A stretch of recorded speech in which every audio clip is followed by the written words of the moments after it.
Hello and welcome. Happy Republic Day week. In this historic week, we are here with a poll that is the country's most credible and long-running mood of the nation. That's right, it's that time of the year. India Today's Mood of the Nation poll done by C Voter, which gives you always the big picture on all the big pressing hot button issues in the country, including who would win if a Lok Sabha election is held today. Rahul. This is the 23rd year of the Mood of the Nation poll, the most definitive sense of which way the political winds are blowing in the country. What we want to do right at the top is give you a sense of the methodology that's been adopted by C Voter to bring this poll together for the India Today group. Remember, this poll was conducted between the 15th of December and the 15th of January 2023. There were 35,909 respondents covering all Lok Sabha segments who were polled. An additional 105,008 interviews were drawn from C Voter's regular tracker data, which are also a part of the study. So a total of 140,917 respondents were considered for this report. So that's a fairly large national sample size. That's huge, and it stretches right across the country, across caste and gender groups, which is why the data is a veritable golden minefield for anyone interested in knowing what is happening in the country. What's the mood of the nation? Rahul's going to go and give us the big numbers in a moment. Just about enough time, though, for me to also introduce our guest. Raj Chengappa, editorial director of India Today, joins me. It's his magazine, and that's the cover story, the Mood of the Nation poll that will be out this week. Rahul Verma, senior political analyst with the Center for Policy Research, one of the country's leading political scientists. Also joining us is Yashwant Deshmukh of C Voter. Remember, it's his agency that does the Mood of the Nation poll for India Today. Also joining us are Nasir Hussain of the Congress, Rajya Sabha MP, and Sanju Verma, BJP spokesperson. Appreciate all of you joining us. Raj Chengappa, are you going to give us a teaser right at the very start? What's the headline going to look like? Well, wait for the actual... Is it Mood of the Nation or Modi of the Nation? Well, wait for the actual thing to come, yes, but it is certainly going to be Modi all the way as it's shown. But I think the most important thing is that this Mood of the Nation poll comes at a time that the general election is just 1.5 years away. In many senses, this reads the mood as it would be.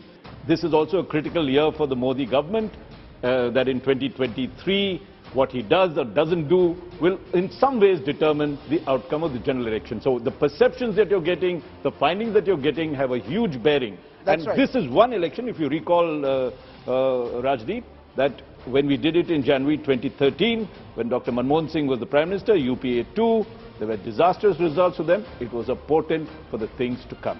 Okay, and remember, this is also a big election year, 9 state elections this year. Rahul Gandhi's been on a Bharat Jodo Yatra. Prime Minister Modi is hoping to project himself as a Vishwa Guru, with India taking over presidency of G20. How is all this going to play out? What are the readings as of now? Rahul, how does it look, particularly the performance of the NDA, the ruling government alliance? The first thing we did in the Mood of the Nation opinion poll is ask respondents to tell us what they thought of the performance of the NDA government. And what is quite remarkable here is that despite being in the 9th year of office, heading into the 10th year, the Modi government's performance approval ratings have actually gone up from 56 to 67. 56% thought the performance was satisfactory when we last did the poll in August 22. Now that's gone up 11% to 67. Those who were unsatisfied with the performance of the Modi Sarkar, that number coming down from 32 to 18%, a 14% decline in the number of those who are unhappy with what the government is doing. But remember, this is quite phenomenal. 9th year of power, no visible signs of anti-incumbency. In fact, there is a very clear, apparent pro-incumbency which is at play, which seems to lead 67% of the respondents suggest they like what the NDA government is doing. That's actually remarkable, because when you look at it, 56% August 2022 satisfied, now it's up to 67%, actually 11%, and unsatisfied is down by 14% from 32 to 18%. So you've got actually the Modi government in January 2023 getting higher ratings than it got even in January 2020, which was, of course, one would have thought a poll right at the start of having won an election where usually governments have a bounce effect. But Yashwant Deshmukh, it appears clearly from these numbers right at the very outset, no anti-incumbency even after almost 9 years in power. Well, Rajdeep, not only that there is no anti-incumbency, it seems that the last 10 years we are now observing a very clear trend of pro-incumbency factors, not just at the national level, but as you will analyze the state and the Chief Minister's performance, there is a very clear pro-incumbency sentiment is also setting in. That's a very unique phenomena to observe, because we have in media and in the research sector, we have been programmed to analyze elections and public perception mapping in terms of anti-incumbency all the way, Rajdeep. And this is a big change, I would say, that we are witnessing. Raj, you've been studying these numbers carefully. Between August when you last did the poll and now, what all do you think has changed to actually see an 11% increase in people's satisfaction with the NDA government? You know, I'd like to answer in two parts. One, what Yashwant just mentioned, which I think we must understand that in the past, there was a dichotomy between Mr. Modi's popularity and the NDA government's popularity. There was always a huge gap. That gap has considerably lessened. And that is good news for both BJP, Mr. Modi and his government. Because I think what has happened is that the worst in many senses in terms of the economic crisis that they suffered during COVID, the kind of problems that were there, both in terms of health, in terms of the economy, as well as the threats that came from external threats in China, they seem to have weathered that storm well, in the sense that the people's perception overall is that Mr. Modi and his government is still the best bet to run this country. August 2021, in the aftermath of the second COVID wave, was the real dip that took place in the NDA. They went down to 53%. Now, of course, they are back, as I said, to January 2020 levels, August 2020 levels at 67%. But if you look at the biggest achievements and biggest failures, Rahul Verma, that might give us a sense of where these numbers are coming from. We asked the NDA government's biggest achievement. Handling of COVID-19, what was perceived as a weakness in 2021, in 2023 is seen as a strength. 20% said biggest achievement. Article 370 revocation has steadily been seen as an achievement over the last 5 years. 14% supported that. And building a Ram Mandir. The government has said a Ram Mandir will actually be constructed by the 1st of January, or at least you'll have an inauguration 1st of January 2024, just in time for the elections. Biggest failures, price rise 25%. Normally that is an issue that dominates. Unemployment 17%, but handling of COVID-19 is down just to 8%, seeing it as the biggest failure. Notebandi seems to now be in the distant past at 6%. So it seems, Rahul Verma, that in 2 years from the worst of the COVID crisis to where we are today, there's been a dramatic shift in perception. That's true. That's what this number is. These numbers are actually suggesting that now BJP or NDA government satisfaction rating is around the 2020 and 2021 mark. And in some ways, basically, I'll add to what Yashwant and Raj Chengappa said, that it seems that BJP, Prime Minister Modi and NDA government seem to be politically more competent than others. Do any of our pundits here know of any leader who's in his 10th year, approaching his 10th year in power, and has 67% of the people being sampled saying that they think he's doing a good job? Rahul Verma, is there anyone who comes at this time, any other country to your mind? Whatever global ratings that are available, Modi leads those charts. So Morning Consult is one of the organizations which does these global ratings largely online. Modi is far ahead. So in that sense, Prime Minister Modi represents a very different kind of phenomena, which for us academics is hard to break Rajdeep? down. No, Let's go back in history. There's no one at the moment. Rajdeep, anybody going back in history? Jawaharlal Nehru was India's Prime Minister for 17 years. Indira Gandhi experienced a bump, sort of experienced setbacks after about 5 or 6 years. 66, 67 comes to power by 73, 74, oil shock, then the emergency. Her popularity eventually, nosedives. So it's not happened even in the Indian context, barring Jawaharlal Nehru possibly. And globally, in an electoral democracy, very difficult to see a comparison. Authoritarian societies, possibly, Vladimir Putin will probably say, I get 90% support, but who's going to trust the numbers that he throws up? So, and where will the other 10% end up if they say they don't like Putin? That's right. So, Raj, who comes to your mind globally? No, whatever the facts that Rajdeep and Rahul has said, yes, including the association that does this, and I mentioned it last year, that there is, he tops the ratings across. I just want to make a quick point. When you look in contrast, January 2013, when the MOTN is done, and it's the same period, right? Manmohan Singh has completed 9 years, he's hitting 10. His ratings drops to as low as something like 29%, compared to Mr. Modi at 67%, Dr. Manmohan Singh. That was, of course, in the backdrop of India against corruption. Yes. So if you look at it, there also you see that the facts in terms of his government's performance is also drastically low. So when you look at the fact in the 9th year of any government, if anti-incumbency isn't showing, this is a phenomenon.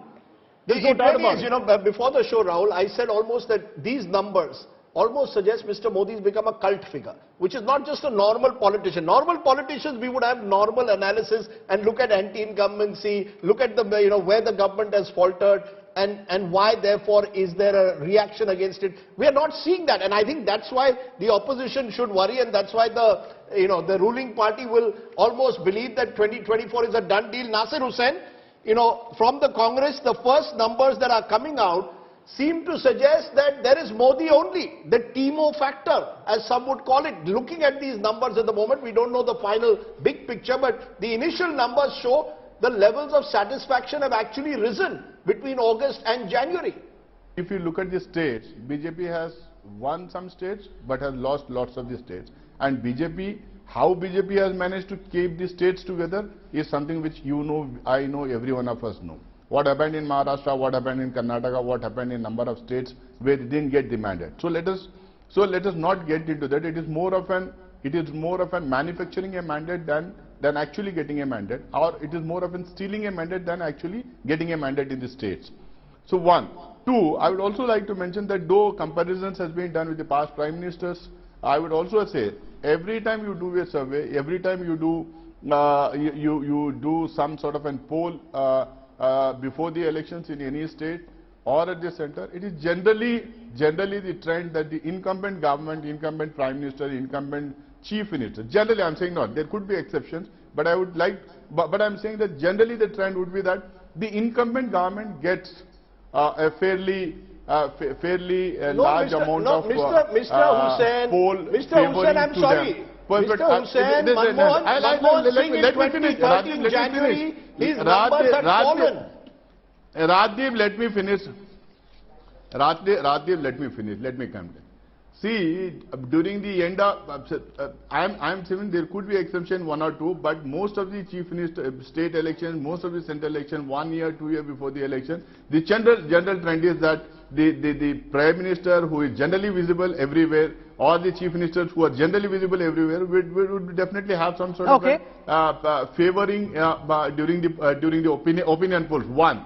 Two, I would also say that if somebody can get us some data or the details of some sort of a similar poll done before 2004 when Mr. Vajpayee was at the peak of his popularity, then you would definitely get to know that Vajpayee was riding the tide and Vajpayee was at the helm of the affairs and he was at the peak of his popularity. But Sanju Verma, does this poll suggest to the BJP that 2024 could potentially be in the bag?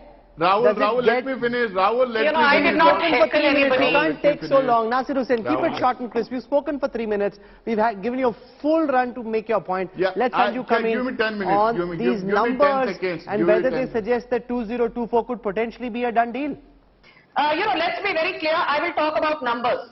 And I think you two being seasoned journalists, you'll agree that West Bengal, Maharashtra, Bihar and Uttar Pradesh, these 4 states account for 210 seats in the Lok Sabha, out of 543. 39% of the total Lok Sabha seats come from these 4 states. And if you have got your game and the numbers right in these 4 states, you're romping home to victory. Now let us just look at the numbers. Very quickly, I'll take 10 seconds. BJP in 2019 got 18 seats in Bengal. We got 23 seats in Maharashtra, we got 63 in Uttar Pradesh, and we got 1717 seats in Bihar, taking a tally from 210, which is the overall number, we secured 121 seats. So we basically, in these 4 large states, we got 57% of the total seats that were up for, contest. Now, I have an interesting take. The Shiv Sena last time got 18 seats in the Lok Sabha. To our tally of 121, you add these 18 seats also, because Shiv Sena, the Uddhav Thackeray faction, is decimated, done and dusted. So 121 plus 18 becomes 139, which means out of these total 210 seats, if in 2019 we got 121, in 2024, bina kuch kiye, we will get 139 seats. Okay, so we are coming to the state by state and seat by seat breakup in just a while. Coming later. Now. We are coming later to the state by state breakup. I am giving you a quick 30 seconds. Give us your preliminary remarks. Give us your preliminary remarks to these numbers. Don't worry about the states. We'll come later to the states. My preliminary, Rajveer, please. You are the anchor. Why are you heckling me? Okay. My preliminary analysis is this. Our tally of 121 rises to 139 in the 4 states of Maharashtra, Bengal, Uttar Pradesh and Bihar. We are romping home. Last time BJP standalone got 303. NDA got 353. This time standalone we will get 353. I have given you a small sample of the math. Okay, we'll come to that. Actually, the numbers are quite different for Maharashtra and Bihar, but we'll come to that the numbers. You haven't actually, the story picture abhi baki hai, Sanju Verma. Let's not get ahead of ourselves, because the fact is, let's try and break this down, Rahul, because there are interesting numbers. What is the most important issue which we had said? Unemployment 25%, price rise 22%, family income 6%. When the question was asked, should India go for a uniform civil code? Yes was 69%, no was 19%. Should India appoint judges? Should judges appoint judges? The whole collegium debate. Yes said 38%. Executive should appoint 19%. Both executives and judges should appoint 31%. So opinion divided on that. Should hijab be banned in educational institutions? Yes 57%, no 26%. Muslim men indulging in love jihad, yes 53%, no 33%. When you taken together, particularly these large numbers for should India go for a uniform civil code, how love jihad is perceived, you get a sense that the BJP is, some of the issues, seemingly polarizing issues, Rahul, that they are raising, are getting a lot of traction out there. So it's not just Mr. Modi's popularity or the governance issues on COVID, but it's also those emotive issues that seem to be rousing up the base of the party. So it's the BJP at the moment is like, is playing politics 360. No, but they're leaving no space for the opposition. Yashwant Deshmukh, that the BJP's narrative on issues like love jihad, on issues like uniform civil code has now seeped deep into Indian society, where 69% want the uniform civil code, 53% say they are convinced that Muslim men are indeed indulging in love jihad. There is a deeper sense of polarization among the electorate and the demographics of this country. And if you look into the demographic details of all these questions, you will see very clear-cut deviation among the minorities and the majorities on these issues. There are contrasting opinion on that. However, having said that, Rahul, there is also a sense, which I must point out, that, 26 January 2002 was the first time I carried the MOTN for India Today. So for me also, it's been 20 years. This is marking 20 years. And one big change, which I have been watching in my trend line doing MOTN over these years with India Today, is that definitely in the last 5 years, there seems to be a sort of disconnect between the issues and the anger that those issues generate and aim towards the people in power. So, Rajdip, you might have a much more historical backdrop on this analysis.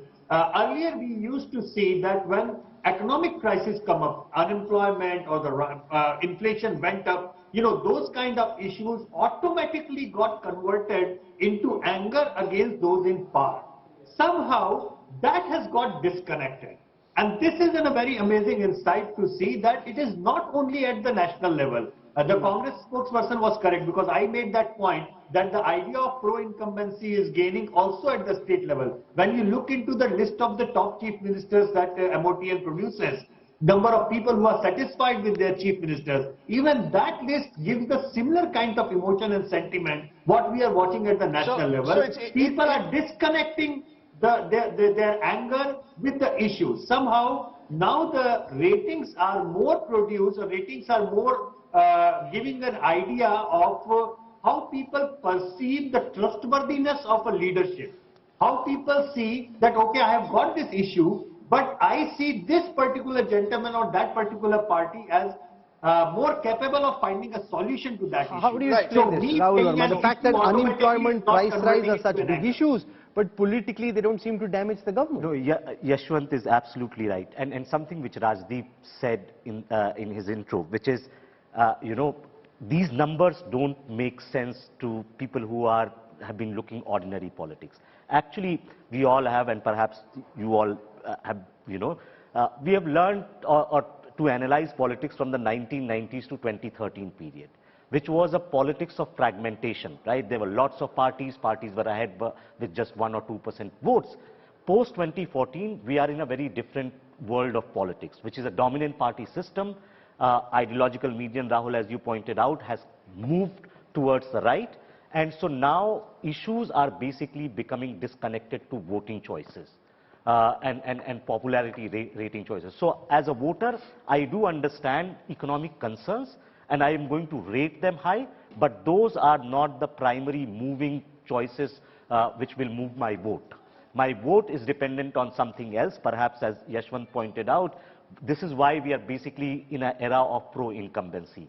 Again, much like but then what could potentially hurt the Modi government? Like if, for example, there is to be an Achilles heel, which creates dissatisfaction and translates that into negative voting behavior from the BJP's perspective, do you see any weakness at all? Not one single thing, at least in the short run. And if any such Achilles heel has to develop, it will be internal contradictions within the BJP. Much like the Congress demise began because of the internal contradictions within the BJP. That's an interesting way to put it. The politics of fragmentation between 84 and 2014 over 30 years is now transforming itself into a much more stable political system, into a dominant political system, because Ranjan Gappa, the economy in the last 2 years was seen as a concern. It still is. When you look at numbers, 25% still say unemployment number one, 22% say price rise. Inflation for the last 2 quarters, except for the last couple of months, has been well above what the RBI would have ideally liked. We know people are losing jobs. The numbers do suggest that. But none of that seems to be translating into unpopularity of the government. At the same time, on some of the more polarizing issues like the hijab controversy, like love jihad, it almost seems that the government or the BJP's narrative is getting more and more acceptance. Make sense of that. It seems almost that I may have lost my job. I may be worried about prices. But I don't think that Mr. Modi is doing such a bad job. And I actually appreciate the BJP's ideological agenda almost. No, but Rajdeep, that's not what the data says. Not bad job. They actually think he's doing a very good job. That's right. 67%. So you see, voting preferences are being disconnected from my state, possibly of economic health. And that shows that maybe I have trust in the leader. That at the end of the day, that things will get better at some stage. So it seems a lot about leadership and creditworthiness of the leadership. No, there's a lot of right what you said, but I would just be a little cautious. One, do these numbers, which we can discuss later, really reflect the kind of popularity jump that they've gone? Do the numbers proportionately jump in that? That's the first point to prove this thing that there is a disconnect between the two. I don't think so. I think there is an issue, if you take a look at the successes which we listed, okay? We talked of COVID as being one of his best successes. There's also in that same thing, COVID is one of his failures as well. The government, the Modi government. Now, this was ephemeral. It will disappear by next year if COVID does not trouble the country, right? People will say, okay, that's an issue that's done and dusted and over with. Then you take a look at the other issues. Article 370, diminishing interest. If you see what we tracked in the beginning, it was 25% saying it was a success. Now it's down to about 14-15%. So also if you take a look at the building of the Ram Temple. In the Ram Temple's case, you might see a bump because 2024, if the construction is ready, that's going to have an impact on, say, an emotional connect. And the core voter of the BJP, the Hindutva voter, 20 to 25%, whatever it is, will back the party fully because it feels its agenda has been taken care of. Article 370, building of the Ram Temple. But even in Jammu and Kashmir, unless they hold the elections this year, that is receding from center stage. Now you take a look at the failures that have been pointed out. 54%, apart from prices and inflation, if you take a look at economic growth and you take a look at demonetization, close to 54% of the people polled said that economy was the biggest failure of the government. You cannot argue with this. What you are seeing right now, I believe, and I might be wrong, is that because the last 2 years have been so terrible and the bounce back has been good, you are seeing a kind of a feel-good thing coming back into the economy. But when you ask them questions about later, about, you pointed out on the polarization issue, I think there's a limit to that. Okay, there is a limit to polarization, but where I was coming from, Rahul, and I think Rahul Verma made the point, satisfaction level is 67%. Even though 54% are worried about issues like unemployment and prices. So I may be worried about unemployment, I may be worried about prices, but I'm still satisfied with the government. It almost seems as if I'm separating my personal sense of dissatisfaction with my life with my satisfaction levels with the government. No, so it's Modi hai to mumkin hai. The fact that they believe that he is the man who can get the job done. Yes, there are problems, but he's the best man to sort them out. And not just in the center, but in the states. Manisha Priyam, you want to make sense of these numbers for us at the very outset, because it seems that despite the real concerns that exist on the ground, and they're real, unemployment is a real problem, the fact is that people still seem more satisfied today with the Modi government than they were even 4 or 5 months ago. So that's the real success of Mr. Narendra Modi. He is seen by even those who do not vote for him as an effective leader who's running India very well and is steering India onto a global stage. Now, Mr. Modi has been able to build that persona of himself where people don't believe that he is the cause of unemployment or he is the cause of price rise. And I think Mr. Modi, rather than this one-party dominant system, what is the real explanation is that he's turned himself into what is called the Vikas Purush. And Mumbai a couple of days ago when he visited for an inaugural, a big inaugural, had huge hoardings which called him the Vikas Purush.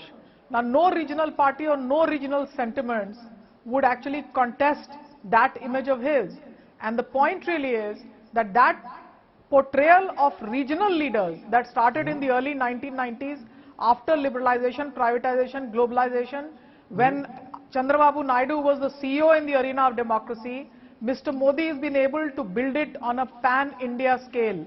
Remember, things like Tamil Samagam, bringing train loads or airplane loads of Tamil, devotees to Kashi, may not give him the electoral dividends in Tamil Nadu, but it's exposed a large section of the Tamil population to stories about how he's rebuilt the Kashi Vishwanath. So even where he does not have the voter base, even when there is a strong regional identity and social justice politics that's being played out in Tamil Nadu, you can see the governor is at a row with the chief minister. But if you go and ask people nationally who's the person running the country well, the answer will be Narendra Modi. We're presidential. We're presidential at the end of the day. Remember one thing. Distancing the problems as not his own. These numbers about the performance of the NDA government are coming at a time when the world is gripped by massive economic problems. Inflation rates, interest rates, the Russia-Ukraine war, trade tensions between the United States and China. And as there is growing global consensus that there may not be a deep recession and that there may be a soft landing instead, and the India story starts to actually boom and gather some steam, things could change potentially even more, because this is 67% being satisfied when there's a very hostile pitch that you're batting on. When the pitch is more docile and more flat, the batsman could start scoring more runs, Rajdeep. We'll wait and see how that plays out. No, sure, but I'm saying you're right now batting on a very hostile pitch. Absolutely. At the moment, it almost seems that the opposition, as I said, whatever they do, they seem squeezed, at least nationally. And I think we need to make that distinction between national politics and state politics. There are state politics where areas are opening up for the opposition. But nationally, it appears at the moment there is Modi only the chemo factor. But what should the opposition do? That's what we are going to turn to in a moment. I was very keen on seeing how the Bharat Jodo Yatra is being perceived. There's been so much commentary around Rahul Gandhi's magnum opus, the effort that he's making. How do people perceive the political efficacy of the Yatra? Rahul, the other big question which we raised before the break, the Bharat Jodo Yatra. That's been the other big change between the previous MOTN in August and now. How are people perceiving Rahul Gandhi's journey from Kanyakumari to Kashmir? What does the mood of the nation say? There's been so much focus within opposition circles on Rahul Gandhi's Bharat Jodo Yatra, but so far there has been no empirical evidence to demonstrate what the voters of this country think of the Bharat Jodo Yatra. So here are, for the first time, numbers from the India Today See Voter Mood of the Nation opinion poll on how Indian citizens perceive Rahul Gandhi's Bharat Jodo Yatra. 37% of the respondents say it's created a buzz, but it won't help the Congress win elections, which is the ultimate political litmus test. 29% of those who were sampled say it's a good exercise for mass connect. So 3 in 10 seem to think that this is actually helping Rahul Gandhi and the Congress achieve a mass connect. 13% think of this as yet another rebranding exercise for Rahul Gandhi. You could add those two, 29 plus 13, giving a relatively favorable verdict towards the Yatra. That's about 42% of the respondents. 9% seem to say it will make no difference. So net-net, the biggest number over there is the 37%. 1 out of 3 respondents were essentially saying that this is creating a buzz but won't help the Congress win elections. But you've got 42% who seem to think it is serving some utility.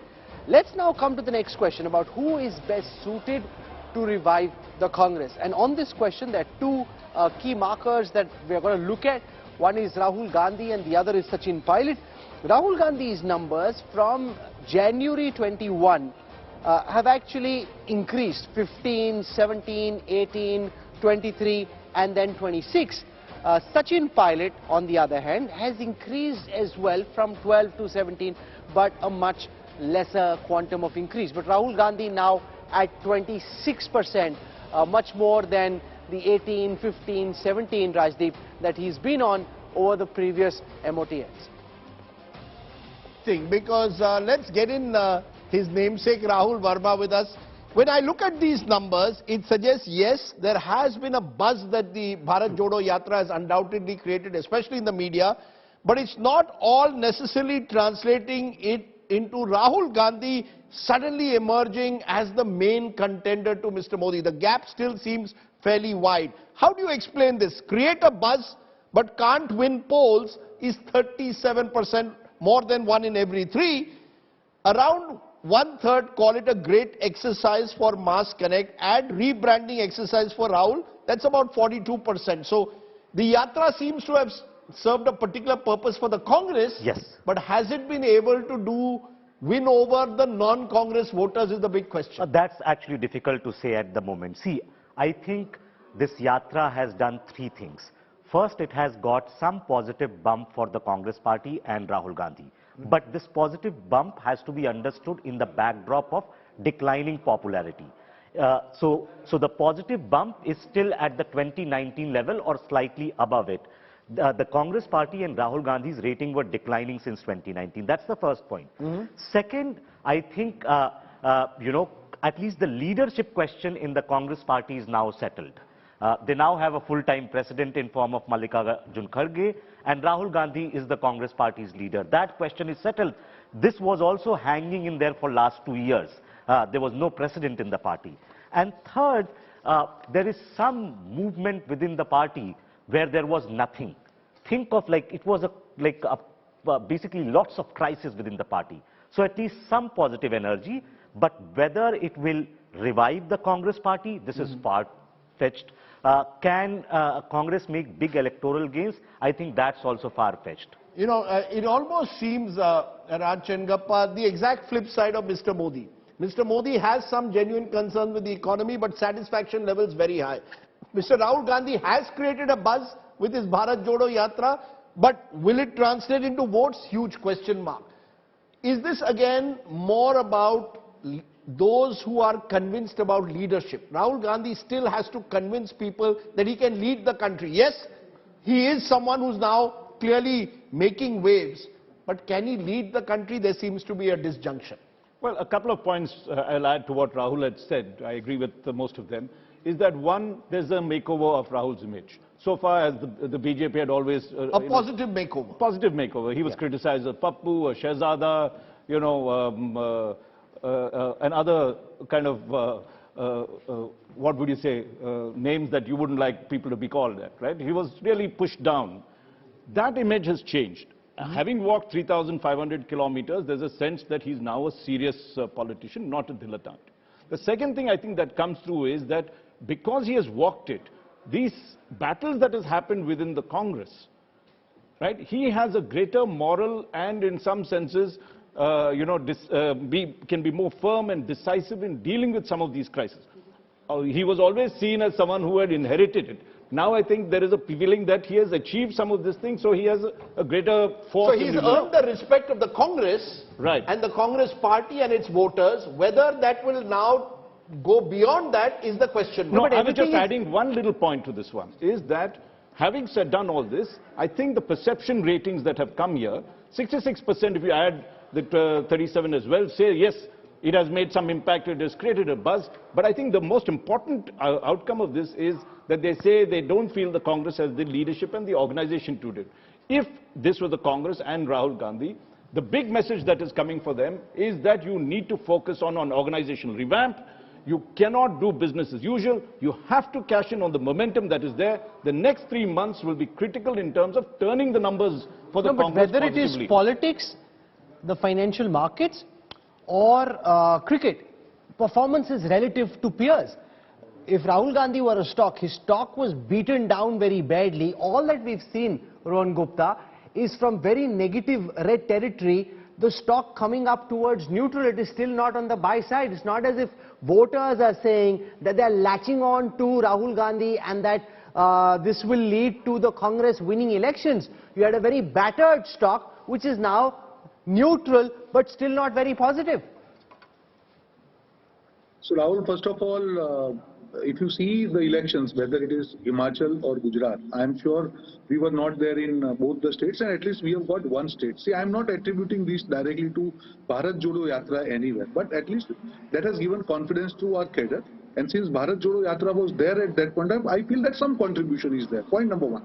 Point number two, I think that elections during this year, whether it is Karnataka elections or other elections, will definitely give us a lot of input as far as what people are thinking about Congress and what difference it is going to make on ground.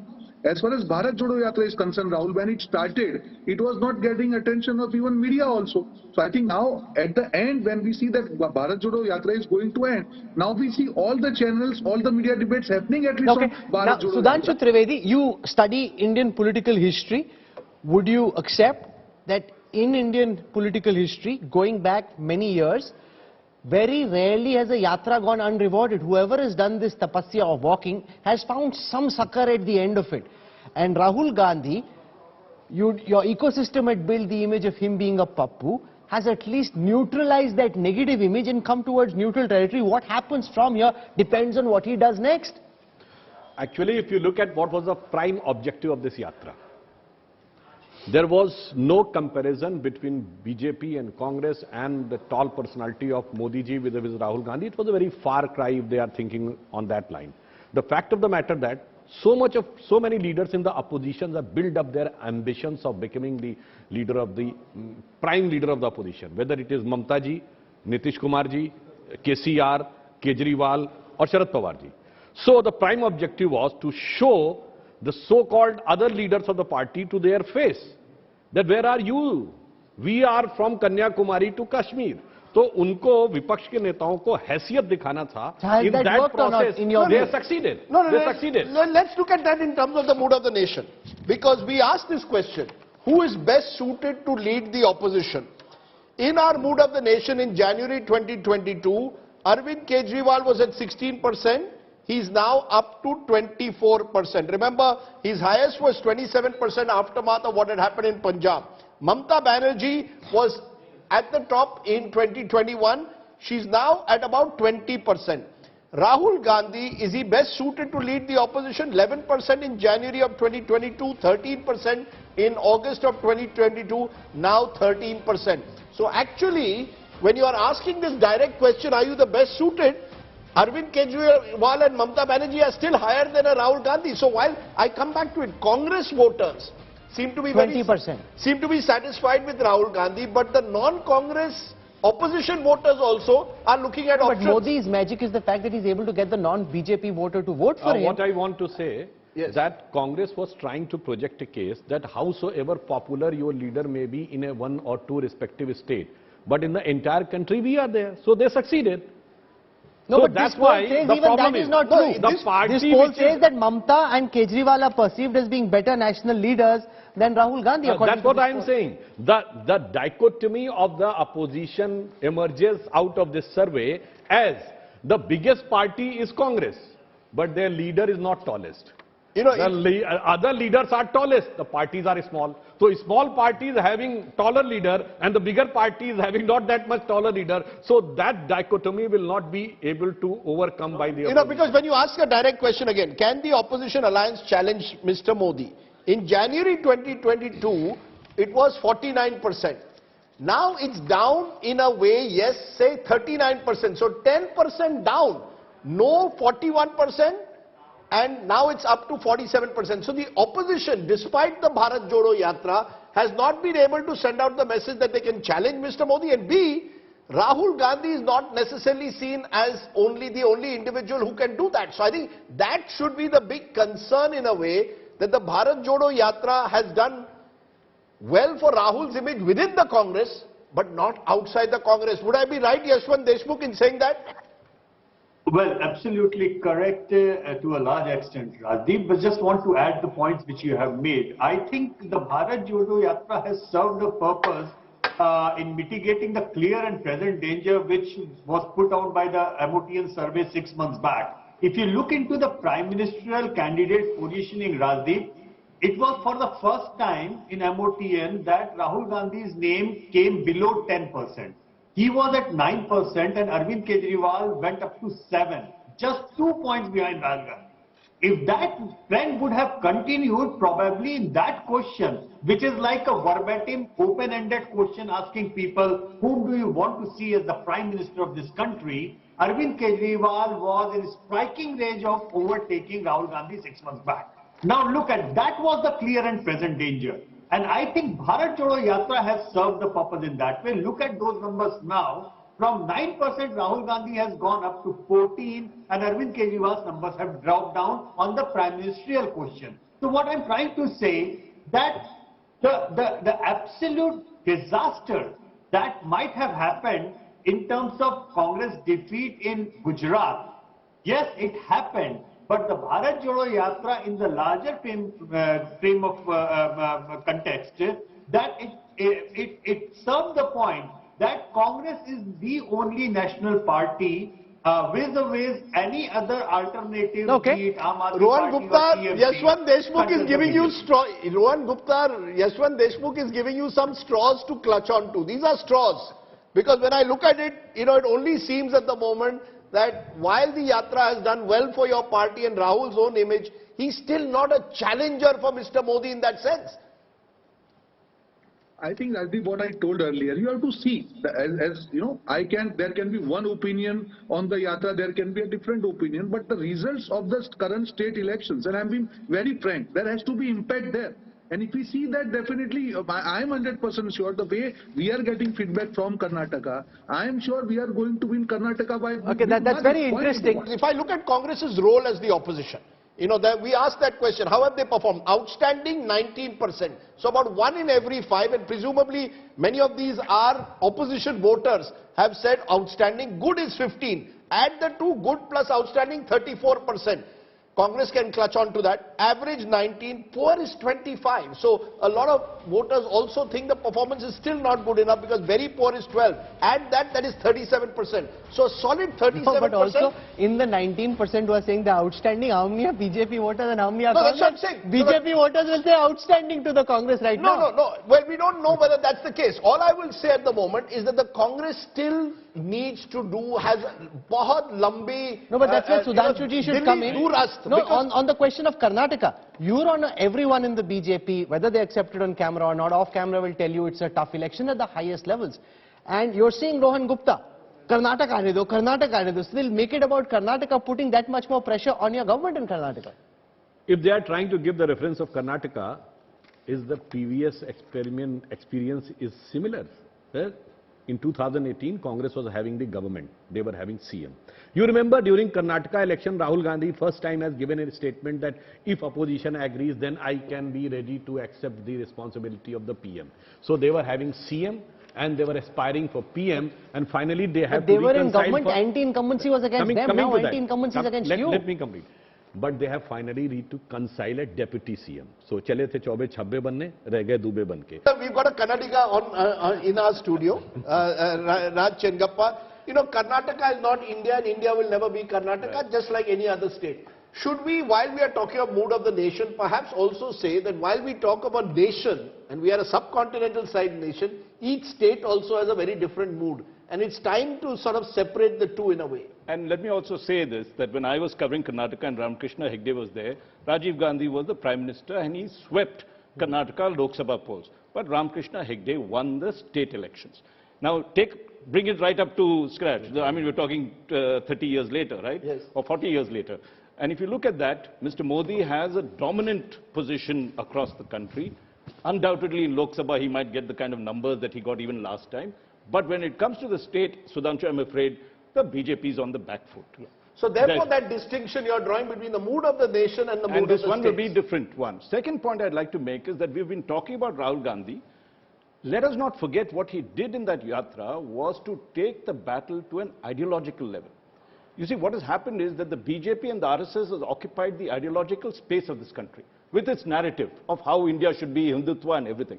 For the first time, you have a challenger who comes and says, there is an alternative narrative that I'd like to do it. And if you take our Mood of the Nation poll, particularly this segment, and the earlier one that we talked about, Rahul Gandhi highlights a trinity of issues, which is, authoritarianism, social sort of polarization, and economic cronyism. Inequality. He calls it economic cronyism. Economic inequality, right? That's what he would say. Cronism is the addition.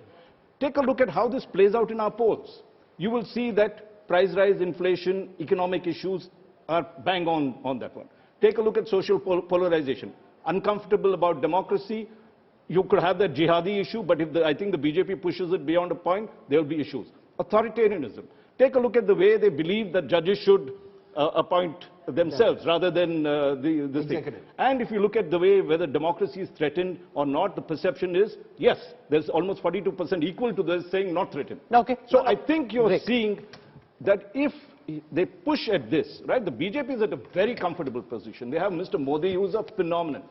But if you continue that narrative and you're able to bring this alternative narrative as well as present the Congress what it should do, is present all these three issues with an economic, political and social alternative. It's your magazine, your poll, I can go. The poll doesn't show this. The poll doesn't show this. Even when you are asked the question, is Kharge the right person to lead Congress? Yes, say 30%. Tharoor would have been better, 24%. Gandhi should have continued, is only 12%.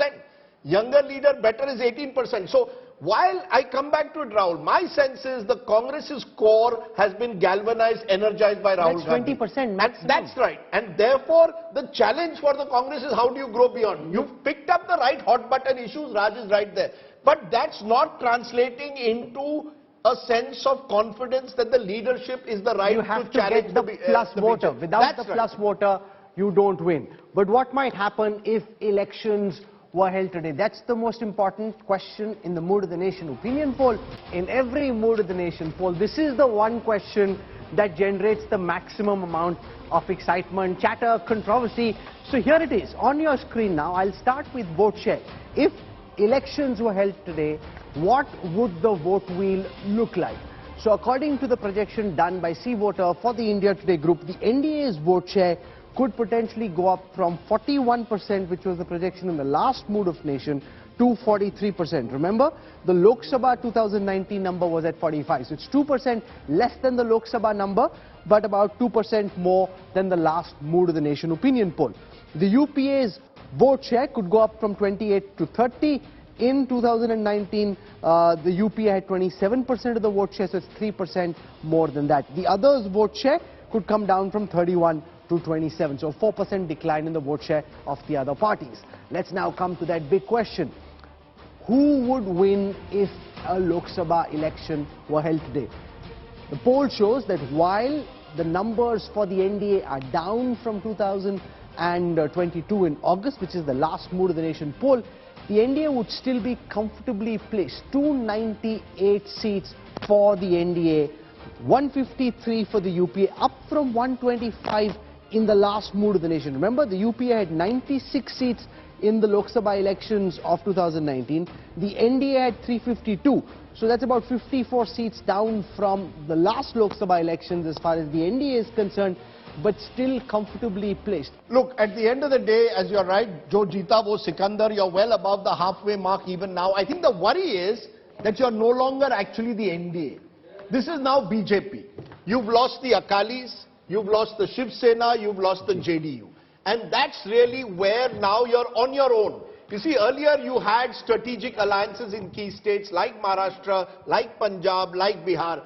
This poll is being done at a time when the BJP virtually is left without any major allies. They are fighting this election on their own. So essentially the number to look at is, will the BJP on its own be over 272? At the moment it is.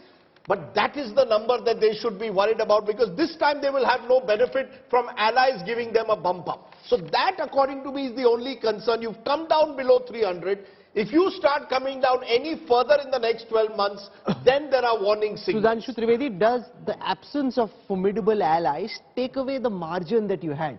That if the BJP took a slight hit, you had the allies who would ensure you'd win comfortably. Now it's only the BJP on its own needing to go well beyond 272 to be comfortably placed. With due respect to all our previous allies, I would like to say it was BJP which was pushing them upstairs. Example I would like to give. After detaching from us, JDU is at the 3rd or 4th position in Bihar. After departing from us, where is Akali Dal? In Maharashtra, we fought on our own and won more seats than Shiv Sena was ready to give us. So, in a manner, they were getting the benefit of the personality of Sri Narendra Modi and the support of BJP. So, as far as allies are concerned, one interesting fact.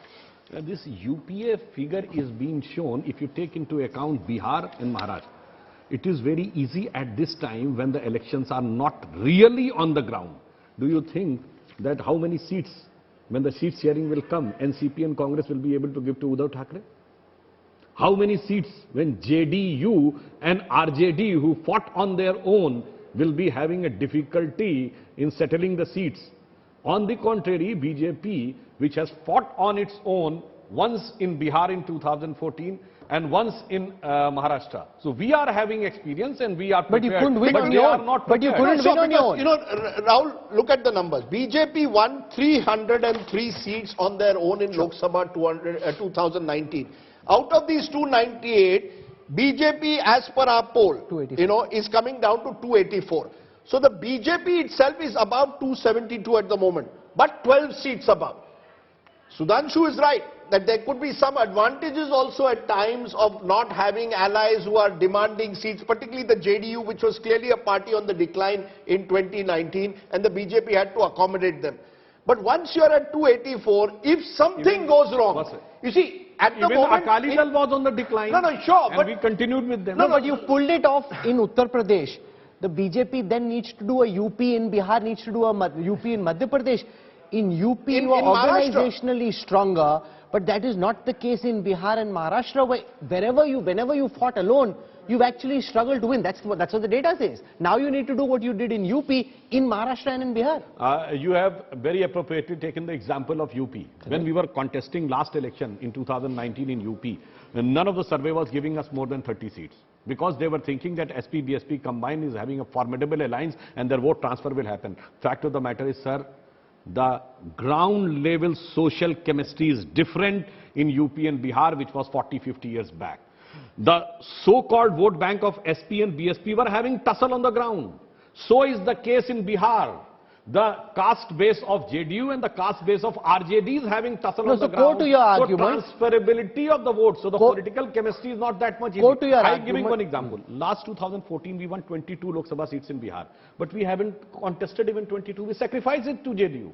Now again we are contesting on our But go to your argument, Rahul Verma, is the belief that BJP can do a UP in Maharashtra and Bihar as well.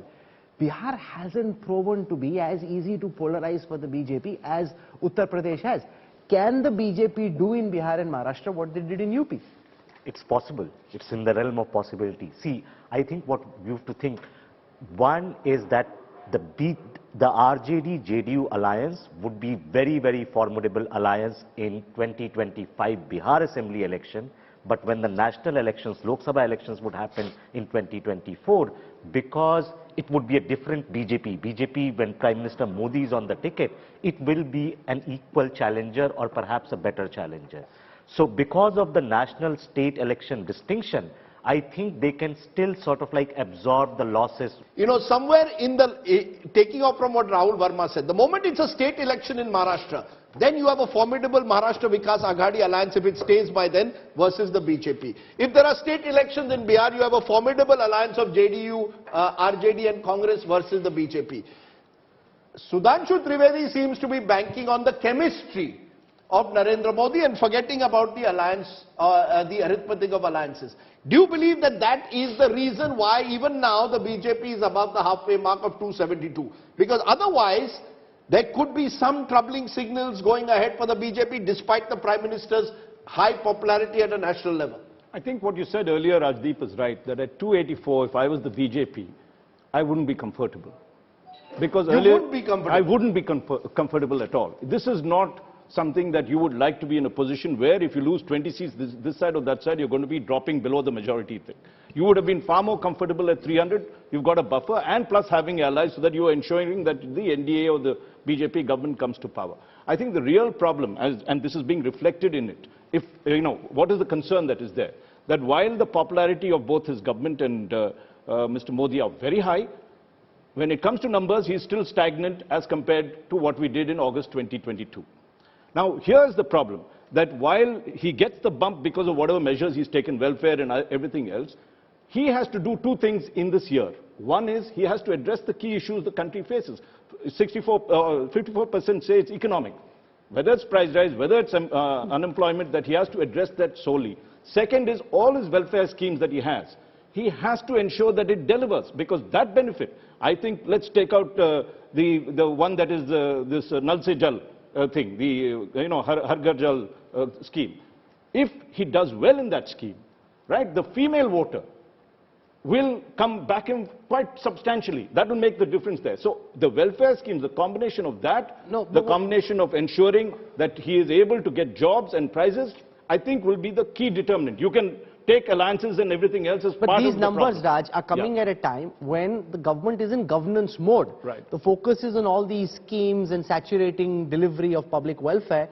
As the election comes, like was the case in 2019, Sudhanshuji and his party will find emotive issues, potentially divisive issues, issues where they're able to galvanize their voter, in which case all of what you're saying on price rise and unemployment is important. But Sudhanshuji, you'll pull something out which kind of charges voters up and then says, okay, let's leave some of these problems on the side.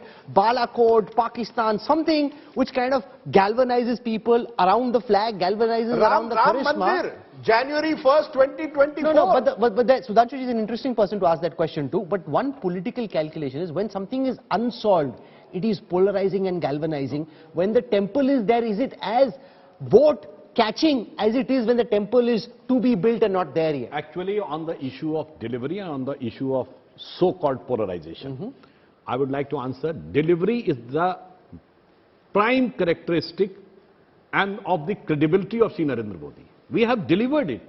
Whether it was Ujjwala Yojana, whether it was Ayushman Bharat Yojana, whether it was Ann Yojana, whether it was Kisan Samman Nidhi, that's how it, whether it was law and order in a state like Uttar Pradesh. So that is the tangible delivery which the voter has experienced. That's why some of our critics have started saying that they have created a new vote bank, that is Labharthi vote bank. It is nothing, it was not vote bank. It was our commitment to the poor of the poorest section of the society. Now coming on the so-called divisive issues, I would like to say, hum karte hain kabhi. First thing, if attack on Balakot, how it can be polarizing in the favor of BJP? It's an Call it galvanizing. You should and now, call it on the divisive. galvanizing, I would like to quote. Rahul Gandhi started Yatra. In Kerala, he embraces a person who has a beef party on the road. In Tamil Nadu, he enters and he embraces a father, George Punia, who has openly said कि भारत की धरती तो अपवित्र है इसलिए जूता पहनता हूं कि टच ना हो जाए. In Karnataka, he enters and his former कार्यकारी अध्यक्ष says Hindu शब्द बहुत गंदा है. Then he enters in Maharashtra and he starts saying utterly against Veer Savarkar. Then a person who is permanently campaigning is a 36-year-old student who is having the fame connected with the phrase "tukde tukde." So, and just now you have seen surgical strike. We need a proof. So we need not to do anything. Yep. It is they who try to polarize because they know that on the issue of delivery they cannot match with BJP. So the polarization starts from there. Sudhanshu, let's take that to Rohan Gupta, because Rohan Gupta, we've looked at these NDA numbers very carefully, and again you will clutch on straws and say, look, BJP is gone below 300, they're at 298. But when I look at UPA numbers, yes, the good news is, compared to the mood of the nation, August 2022, you've gone up from 125 to 153. But that is principally on account of the fact that your allies have grown. The Congress has only grown, as per our poll, from 60 seats we are giving them in August to 68. That's an 8-seat jump. You're getting the benefit of now having new allies like JDU, Shiv Sena in Maharashtra.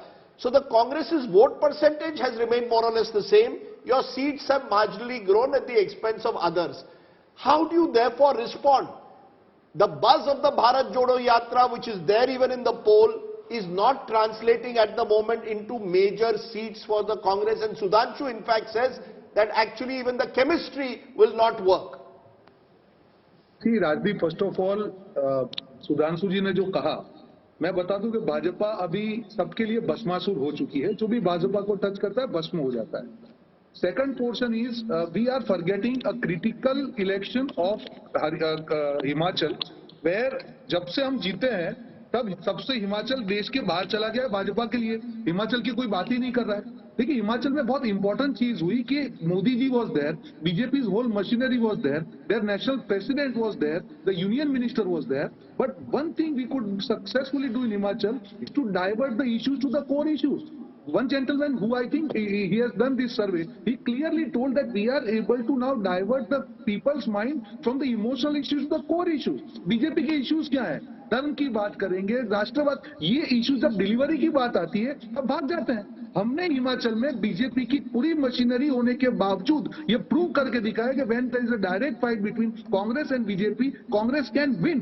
I am not giving full credit to Bharat Jodo Yatra, but yes, one thing has happened, that we could maintain the election on local issues. Number one, we could ensure that the election is fought on employment, महंगाई, बेरोजगारी और धार्मिक जो ध्रुवीकरण उसके ऊपर, और हमको उसका फल मिला.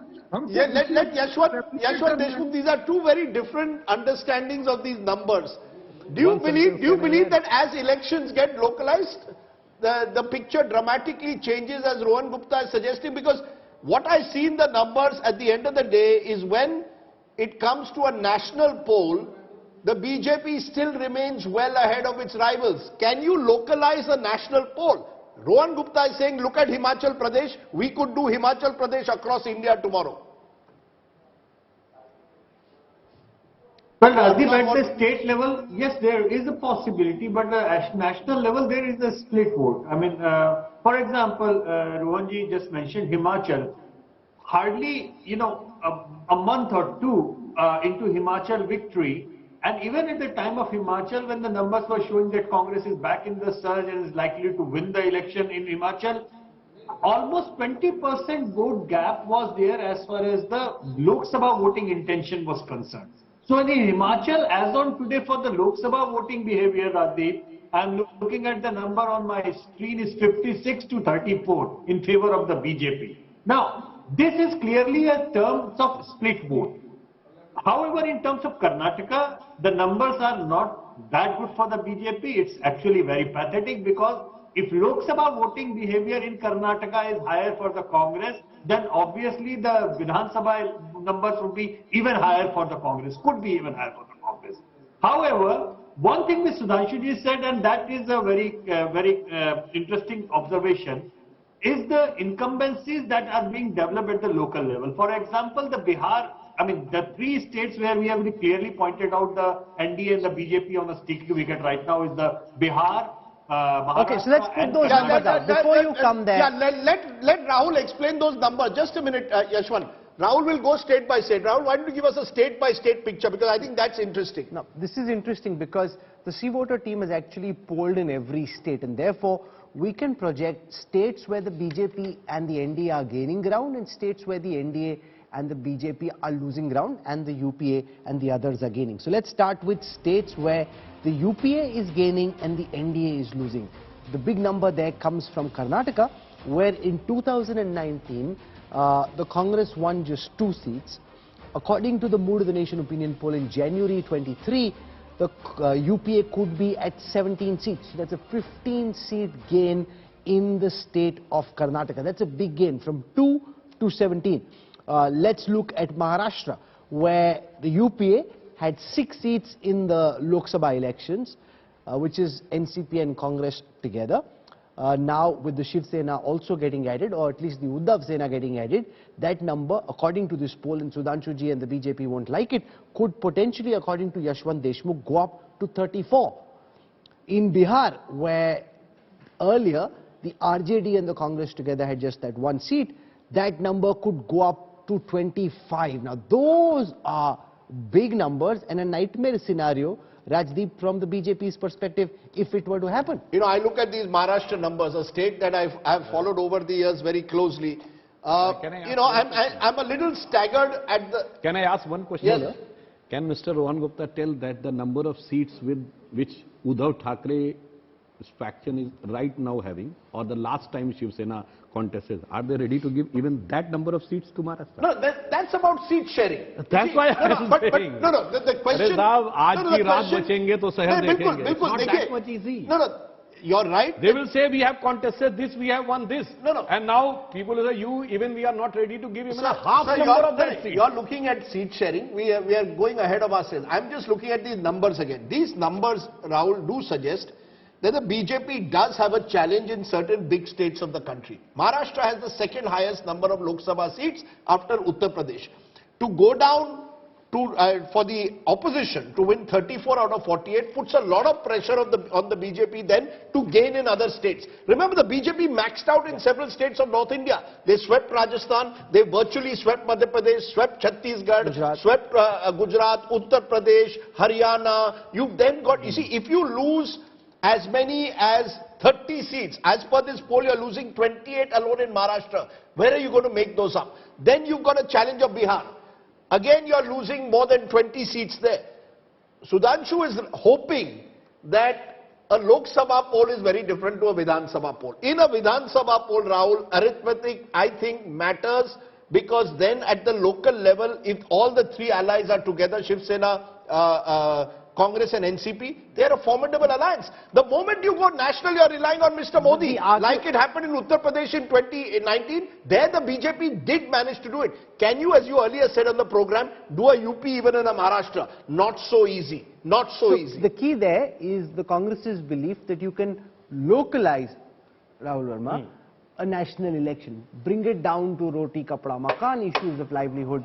Whereas the BJP will say, look at the flag, the national picture, our public welfare schemes, Modi and his personality, political stability. Can the Congress, in the modern construct, localize a national election, or that's just trying the wrong strategy? That is what the opposition would hope for. See, opposition's best hope in 2024 is to make national elections basically aggregation of state results. But Rahul Verma, sorry, I heard this in 2019 as well. And then Balakot happened and everything changed. You know, that's the hope. Can you set that agenda in that form or not? That will depend a lot on what events will take place. And events are largely always or mostly in control of the incumbent. That's why in electoral democracy... Okay, so let's have some fun. Let's spend some time, and I'll start with Rajdeep. Rajdeep, what could this potential... big crisis happens. No, so let's spend on that. What you're saying, incumbents are usually the ones who can shape the event. What could such an event be? Something which takes attention away from some of the problems red flagged by the mood of the nation, like unemployment, price rise, and make it about Prime Minister Modi and his personality. Rahul, according to me, it is Prime Minister Modi.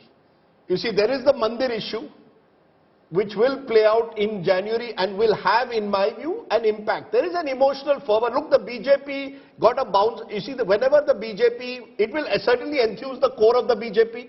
The core will be clearly galvanized. We are talking about plus voters. I believe that the plus voters have come to the BJP because of the personality of Prime Minister Modi. Between now and next year, you have the G20 summit. Mr. Modi will be projected as a Vishwa Guru. All these BJP MPs have been told, wherever you go, don't project. Forget Vikas Purush, as Manisha ji was saying. It's now Vishwa Guru. When you project him as a Vishwa Guru, you will make him larger than life. He already is larger than life. You will make him even larger than life. And once you do that, then even in states like Maharashtra, you will say that this election is not about who you want as your MP. Yeah. This election is about who do you want as Prime Minister of India. You will now, the BJP, you haven't seen anything yet in my view. They will make 2024 the biggest presidential election in the history of this country. And therefore we'll hope that all the other issues, economy, everything is overridden by the sheer personality of Narendra Modi. Which is why the opposition's opportunity lies in, can I tell them that, look, forget about all that. Think about your local issues. It didn't work in 2019 once Balakot happened. In 2024, even without Balakot, just the personality of Mr. Modi is what the BJP is banking on. He is there. They put all their eggs in his basket. That's the risk they run. They are doing what Indira Gandhi, Devkant Barua said, Indira is India, India is Indira. They've done Modi is India, India is Modi. Sudhanshu may not agree to it, but he is their number 1 to 10. All their eggs are in his basket, and there will be more and more in his basket. He has used a very appropriate phrase. India is Indra and Indra is India was said by Devkant Barua, That's then right. President of Congress, and up till now no president has apologized for that. So this is the official statement of the Congress, and it echoes with what Rudolf Hess said in 1934. Hitler is Germany and Germany is Hitler. But today, Modi in is every... India is Modi. Let me complete, sir. In our every party meeting, even Modi ji himself says, Bharat Mata ki Jai and Vande Mataram. That's how difference. And they say India is Indra and Indra is India. We say Vande Mataram and Bharat Mata ki Jai. Even we are accused now that we are using these things as a political tool. Bharat Mata ki Jai and Vande Mataram. Here lies You don't agree with my statement, Modi is India, India is Modi? That is actually the messaging. Sir, what you say in your internal party meeting doesn't mean what is the messaging going out to the people of the country. We believe in ideology. Bharat Mata, how can you say Modi ji can even think of equating with the country when he himself said Bharat Mata ki Jai? They are having a foreign mindset of the country. We are having the eternal mindset of the country from the ages unknown, which is the real mindset of the country. And one thing, on the tangible issue of development, the inflation and the price rise. Even the credibility of BJP is so high that in the last 60 years, other than 2006 and 8, every time the rate of inflation was much, much higher than rate of growth in Congress rule. And in entire BJP rule of the 14 years, except 2020, when the COVID was there, the rate of growth was much higher than rate of inflation. And even Modi ji has very dexterously done with that. So I think on the issue of unemployment and price rise, we are having a much, much better credibility. And on the issue of ideology, I would like to say, since last 71 years, you name a single ideological and principle stand on which BJP has changed its policy, and you name a single ideological stand in which Congress has not changed its policy. So that's how the credibility. And on the issue of seeing Narendra Modi, he is having such a personality and such a level of attraction towards the people. Why? Not because he has been projected by something. Because of his credibility, dedication and devotion to the nation. So Moditwa. So it is Moditwa. You see, at one level it eventually boils down to Mr. Modi. He may now say Bharat Mata, but at the end of the day, for that average, say a farmer in Jalna or a farmer in Sitamarhi, he is saying Mr. Modi. On a vaccine certificate, he is not saying Bharat Mata, he is saying Mr. Modi. let's be very clear. It is about Mr. Modi. I don't know. But what's wrong with it? Ultimately, I'm not saying, I'm only giving you the objective reality. It is about I'm giving you the objective reality, that Rahul. voter in Jalna or Dumka or Dibrugarh or wherever looks at the Prime Minister's performance. I remember after 2002 Gujarat victory, Rajdeep ji has first used this phrase, it is victory of the Moditva. I've said it. I remember. No, please give me the patent on it. That is. So, and from there, by God's grace, Modi ji has reached to the Prime Ministership of India, that too with a clear majority, which was unthinkable at the time. So if he has used right now the word Moditva, so in my opinion, Modi ji is going to get a 2/3 majority in the next time, because the previous track record shows that. Okay. Since we are on Rajdeep, Yes, I'd like to take a cricket, answering what Rahul was asking at that point. Yes. There's a cricketing analogy that sort of sums up what Mr. Modi is doing at the moment. I think he's in the zone. If you ask Sachin Tendulkar what the zone is, right? It is that you focus only on the ball, everything else disappears when you're playing at your best. Rahul Dravid also said that he doesn't even see the side screen, he doesn't see the bowlers coming, the umpire, he's just focusing on the ball.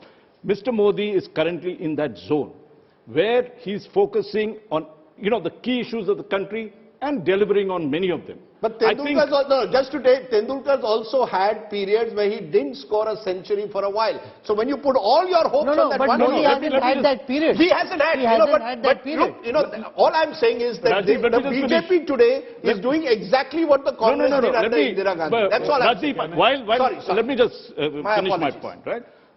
Granted, Mr. Modi is their biggest trump card and everything else. But I think there are a couple of things that we need to look out for. One is that this welfare scheme might be great, but I don't think the young, particularly, let's not forget, we will become the most populous country and the youngest country in the world. This generation has aspirations, wants self-esteem. It doesn't want doles. It doesn't want to depend on welfare.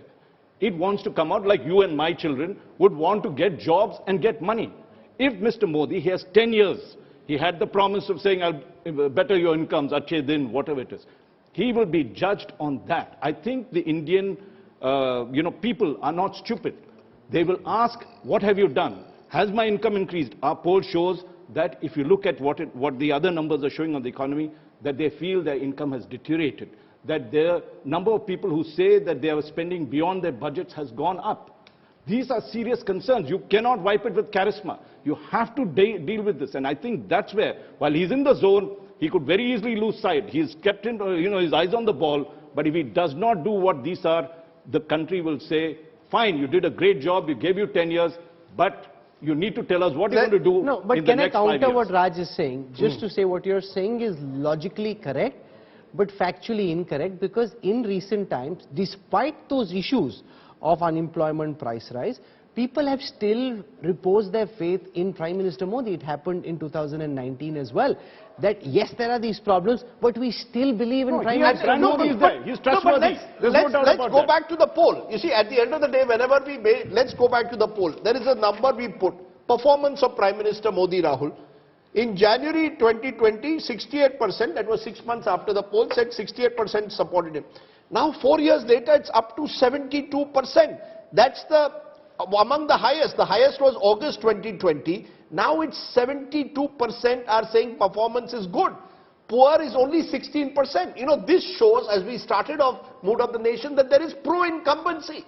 You see, that is something we've got to learn to, grapple with. See what happened with pro-incumbency in Gujarat. When there is pro-incumbency, you could end up throwing up a result which is much bigger than what appears normally possible.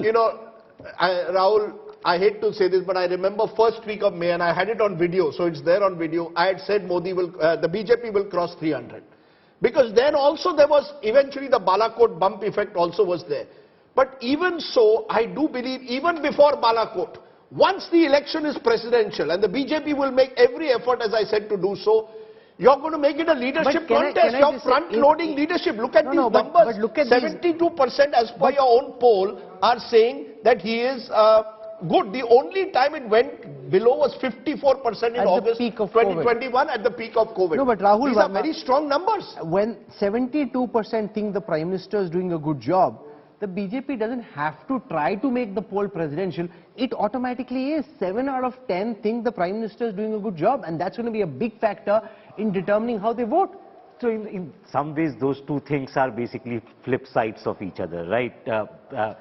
BJP tries to make it or not make it. In some ways, it's the feature of the system. Post 2014, not just at the national level, but even in states, now faces have become important, right? Parties and leaders have basically become synonymous. You can't think of a RJD without a Lalu Yadav. You can't think of a DMK without a Stalin. So in some ways, a lot of things are changing in last 10, 20 years of electioneering and campaigning, where faces have become very, very important. And that's why perhaps Yashwant was making this point earlier. What we are seeing a rise of a new era. And you can basically compare this period with the 50s and 60s, when you had very, very powerful chief minister, even when there was a towering Nehru personality. There were powerful chief ministers, they were returning back to power, and same thing is happening in last 10 to 15 years. Let's ask that to Yashwant. Yashwant, do you see anything in your poll which should give the BJP a cause for worry, given your numbers? Well, I have said that at the local level, I mean, the equation, the way the allies went off in Maharashtra and in Bihar, and obvious anti-incumbency factor that they are grappling with in Karnataka. But, oddly enough, while the opposition is trying to make the entire politics local, I have a slightly different take on eventual outcome of that. Rajdeep, that localization of politics might actually, by the time Lok Sabha happen in some of the states, end up helping the BJP. For example, look at the anger that is building up against the Bihar government. Bihar government is not running smooth. Every day we look at the things that, okay, this is a problematic area where they are having it. Look at the numbers that Karnataka will throw up. BJP is likely to lose Karnataka. Well said, done. Congress is likely to win Karnataka. That is also said and done. But Rajdeep, one funny thing which always keeps me on my tenterhooks, that looking at the way the Congress managed. For example, Karnataka, my other numbers show Siddaramaiah is the most popular leader right now in Karnataka, while the Congress is likely to make Chief Minister of D.K. Shivkumar, whose numbers are not so great. So there would be a conflict over there, and by the time 1 year goes by that Karnataka elections are happened, I am not sure whether the Lok Sabha voting intention will remain the same. No, but this is Yashwant bowling a googly to the Congress, because Congress hasn't said Shiv Kumar is being CM. So they will say, like they did in Himachal, that the MLAs will decide. And if the Congress is to be in a position, a majority of the MLAs, from what I am told by everyone in Karnataka, Rahul, they actually back Siddaramaiah. In the way that Rahul Gandhi and Kharge are running the Congress right now, Rahul, they could potentially go with whoever the MLAs back. The big name wasn't there. But in case of Karnataka, there are two stalwarts at loggerheads. And one is arguably a very popular among the masses, other one is a mastermind for electioneering, but not popular, not that popular at all. So there would be friction. Or it could end up like a Sachin Pilot and Gehlot kind of situation. Kind of result in 1 year. But I think we've already, we'll take a break at this point, because I think we've looked at this very, very closely, looking at whether there are any alternatives in a way, almost, because otherwise it appears a certain sense of a predictable outcome almost into 2024. Is it really a done deal? What are the X factors that could change? Also, what are those factors? How do people see factors like misuse, alleged misuse of enforcement agencies, those critical data points? But Rahul, what would happen if this was a presidential contest and more? Let's take a look at the numbers. Okay, so on the question of who is best suited to be India's next Prime Minister, it seems there isn't much of divided opinion amongst the respondents in the India Today Mood of the Nation opinion poll. Prime Minister Narendra Modi has more than half the respondents in our poll rooting for him to be the next Prime Minister. Rahul Gandhi's approval has gone up from 9 to 14, but that's just a 5% increase. The big number there is that 52% of the respondents say they would like Narendra Modi to be Prime Minister once again. We also asked the other question, which is about who is best suited to succeed Prime Minister Modi. Now, this is a question which nobody in the BJP wants to really talk about at this moment. because the Prime Minister is still very much front and center. But when this question was posed, Home Minister Amit Shah comes out on top with 26% of the respondents wanting Amit Shah to be the next Prime Minister. Yogi Adityanath comes in at number 2 with 25% of the respondents voting Yogi Adityanath to be the next Prime Minister. Nitin Gadkari comes in at number 3 at 16%. But at this moment, leading with a slender margin, Home Minister Amit Shah as the numero uno choice to succeed Prime Minister Modi. Interesting, Rahul, because we won't look at after Modi who. Remember, 50s and 60s they used to ask this question, after Nehru who. But let's look at some of the other data points very quickly. In fact, when we ask best PM of India over time, and usually the incumbent does have an advantage in such polls, Narendra Modi ji at 47%, Atal Bihari Vajpayee 16%, Indira Gandhi at 12%. For a long time it was Vajpayee and Indira, now Mr. Modi is there. Has the Modi government reduced corruption? Have they really made Bharat into a Bhrashtachar Mukt Bharat? 53% say yes, no say 41%. So there is a bit of a divided opinion. There are certain issues, unemployment, corruption, where opinion tends to be a little bit more divided. Does the BJP misuse enforcement agencies? 44% are saying yes they do, no 41%. So that's another issue on which you will find a sharp divide, misuse of enforcement agencies. Freebies, should the government be giving more freebies? Yes say 49%, no say 42%. So a lot of the issues of our times have divided opinion, even if personalities seem to be of no contest. Opinion on current state of democracy. Remember, there's been a lot of talk this week over the manner in which a BBC documentary on Gujarat 2002 has been blocked. It's in danger, say 43%, not in danger, say 43%. So clearly a very divided opinion on certain contentious issues. Communal harmony under NDA rule, has it improved, say 43%, deteriorated, say 35%. Who is responsible for deteriorating communal harmony? 26% say BJP, RSS, opposition 3%, fringe group 3%. So I think there is a wide consensus that most believe in our poll that Mr. Modi is best placed to lead the country. But on specific issues, public opinion is divided. And that many believe, and Raj Chengappa has been putting that up, flagging that through the show, is something the BJP should be worried about. That on specific issues, they don't get the kind of enthusiastic response that they get when you ask who should be the Prime Minister of the country. I think there are 2 points that come from this thing. One is that there is, just like there's a shelf life for welfare schemes, there's also a shelf life for polarization. We were discussing this earlier. As you keep pushing that envelope a bit, the average Indian begins to feel uncomfortable. Yes, we may not have agreed with Muslim appeasement, but we are not looking at confrontation of communities. So when it comes to polarization, you could choose, say, the UCC, Uniform Civil Code, and ram it through and say it has to happen. So that could be a polarizing issue which we were talking earlier. And if you come to look at democracy, for example, and even Jammu and Kashmir, yes. you put it to vote, you could get a, if there's attacks and everything else, you could get a national issue that builds up. So there's enough for it. But I would advise, I mean, my suggestion, not even an advice, who am I to do this, is that the BJP must look ahead. Mr. Modi has got the capacity to do it.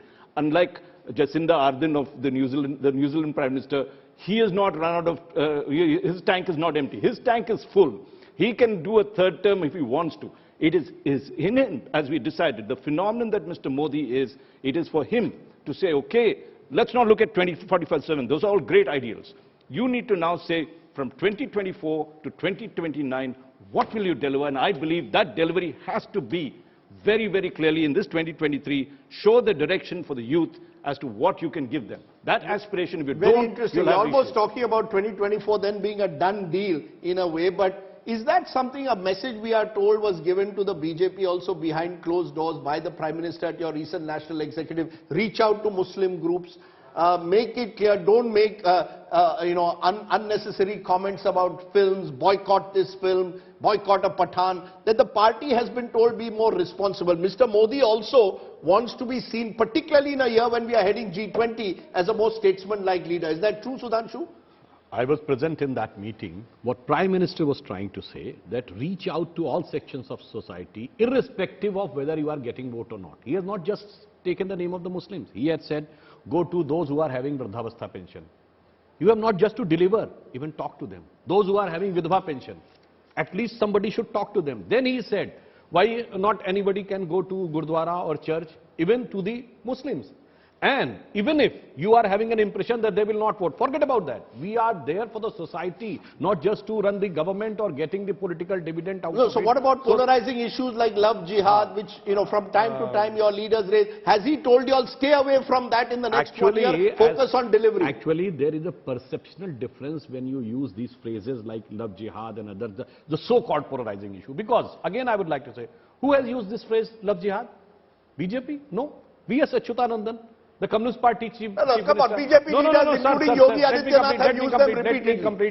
And it was a report submitted by Kerala STF to the High Court of Kerala based on the 5,000 cases they have studied, that these are not the usual love matters. There is a structured policy decided in 95 by Simi to target the middle class and upper middle class girls of Hindu and Christians. Okay. Not only Let me ask you this question. What happened? So देखिए मैं जो कहना चाहता हूँ sir, यहाँ Lutyens zone में बैठ के कह देना बहुत आसान है. पोलराइजिंग, तो मोदी जी की सरकार है. मैं किसी मोहल्ले का नाम नहीं लेना चाहता. दिल्ली के उन इलाकों में जाके प्रॉपर्टी खरीदना छोड़िए, किराए मकान लेके दिखा दीजिए. लखनऊ के उन मोहल्लों की बात कह रहा हूं, योगी की सरकार लखनऊ में, मोदी जी की सरकार दिल्ली में, किराए पे मकान लेके दिखा दीजिए. सारा ये जो आप कहते हैं ना पोलराइजेशन, सेक्युलरिज्म, सब समझ में आ जाता है. This is the fundamental difference. That's why there is a disconnect with the so-called national mainstream media from 25 years, from 3 decades. They are unable to judge what is happening. Let me ask you a different question. What are you most worried about as one of the strategists for the Bharatiya Janata Party heading into the next Lok Sabha election? What concerns you the most? Our concern is how to further increase our vote base, and that we are working on the ground level. What could go wrong? Like what worries you? There is only worry is how to further enhance the vote and get a two-thirds majority. Like in Gujarat, what happened? So we'll talk after outside the Like in Gujarat, what happened? People were talking about, we were saying 150 plus. And on that, we have delivered, we have given good governance, we have the popularity of Modi ji, and also work at the level of the booth and Panna Pramukh also. Okay, so from grassroots level to the towering personality of Modi ji, we are working at the several intermittent levels, so that we are only so you're looking at 5%. Sudhanshu didn't answer that question. I'll answer the question based on interactions with very senior BJP leaders on what worries them ahead of 2024. The perception amongst BJP Karyakartas that there is no fight and that they're winning. That worries the BJP a lot. They don't want anyone to believe that this is going to be a bumper harvest once again in 2024. They want workers on the ground to think pretty tight lalai or things aren't good, the Prime Minister is being targeted. That brings out hunger and aggression. I'll give you a story, because Rohan Gupta should respond, but I'll give you a story on this. The same thing happened in 2012 in Gujarat with Amit Shah. Amit Shah found that there were no posters. I mentioned this in my 2019 book. He found no posters of his rival candidate around. And he told his own people, please go and put up some posters so that they realize that there is a contest and all our people come out and vote. So the BJP complacency is always something you've got to be worried about. But Rohan Gupta, you have any final straw to clutch on to after this poll that you believe can change the picture in the next 16 months? सबसे बोलने का try कर रहा हूँ. Thanks for giving me time, because otherwise मुझे लगा मैं प्रेक्षक हो गया हूँ और नहीं, अगली बार स्टूडियो आ जाइए. कभी सम्मेलन सुन रहा हूँ सुधांशु जी का, पर अब धन्यवाद. कि सुधांशु जी को आपने जब सवाल पूछा तो उन्होंने कहा कि नहीं हम तो और आगे. मुझे लगता है ये अहंकार है. और जनता, I agree with mister Chinappa when he said that everything has a shelf life. The way communal disharmony, if you see the mood of the nation percentage, a lot of people are saying that BJP is spreading disharmony and they are getting political benefit out of it. The challenge in front of us, if we can convert this disharmony, the way Bharat Jodo Yatra has taken the real issues, if we can translate or percolate these issues on ground and convince people that at the end of the day, whether the world around you has changed or not, you should vote on that. I am sure this number will be different when the elections are there. This is our challenge. And let me again come back to Himachal, where they have a generally छोटा state होता है तो BJP की machinery इतनी ज्यादा होती थी कि आपको लगता है आराम से जीत जाएंगे. Still we could win. I am not again boasting it is because of Bharat Jodo Yatra, but the experiments what we did to ensure that we fight issues on local issues. Sir, Bharat Jodo Yatra didn't even go to Himachal Pradesh. How are you even saying I'm not connecting with the Bharat Jodo, but because of the Bharat Jodo? They didn't even go to Himachal Can I Pradesh. say one thing on Yes, shelf life? very quickly. What happens shelf life? That is not Rahul. The point here is Rahul Bharat जोड़ो यात्रा नहीं जाने का महत्व नहीं है. महत्व है कि कौन से इश्यूज पे हो रहा है. आज कम्युनल हार्मनी इश्यू में महंगाई है, बेरोजगारी है. On the issue of the shelf life, Yes. I would like to say that they formed the government in Himachal and within 3 weeks increased the 3 rupees in diesel. Why? Because they have said old pension scheme. At present, 80% of the budget of Himachal goes in salary and pension. Where they have increased, it is going to be 100% plus. So they have to have 3% increase in the. अब तो कैसे कहेंगे कि महंगाई है, petrol है, diesel है. So that's why the shelf life is this and the crisis of credibility is Look, there. we've discussed, we've got freebies somewhere, and freebies is a very divisive issue. You will recall before 2019 also the Prime Minister brought the Kisan Samman Nidhi, which still continues. So the fact is, every political party in their own way looks to woo the voter through what you call labhartis, and they will say, you will say when they give welfare scheme, they are doles. When you do it, it is labhartis. There is a difference. There is a... हमने सबको दिया. Even 70% people of the minority community has got one benefit or the other. Despite हमें vote 1% नहीं मिला. ये ठीक है कि दूसरी तरफ देखिए, there is a difference in the mindset. On the Muslim community, you get 70% people, but they are being covered by these type of thinking with the so-called secular party polarization. So they are not voting. On the other hand, here you say 700 rupees free and they are ready to vote. So these type of different in the mindset is also going to impact and is also having the connection with the tangible delivery and the ideological obsession. So we're out of time on this broadcast, but we're not done. We'll have part 2 of the Mood of the Nation opinion poll, where we look at the state of the economy in the eyes of the Indian voter, the Modi government's handling of foreign affairs, Pakistan, China, the G20 presidency, and a lot more when Rajdeep, Raj Chingappa and the entire team comes back with part 2 of Mood of the Nation opinion poll. That's right, there's always a sequel. The successful OTT series always have a sequel. We'll be back with a sequel. Okay, sequel. Okay, what Sudhanshu is calling Modi 3, what we are saying is Mood of the Nation. One of the things I want to say before we end is that every time these polls are done, we are told that these polls are fixed. Please understand, Yashwant Deshmukh is there with us. It is, at the end of the day, Mr. Deshmukh's poll. You want to say in 30 seconds? You want to give a response to all those who will say, ये तो मोदी जी के लिए fix किया है poll. Modi ji के लिए fix किया है तो कर्नाटक में कांग्रेस की जीत की बात मैं क्यों कर रहा हूँ.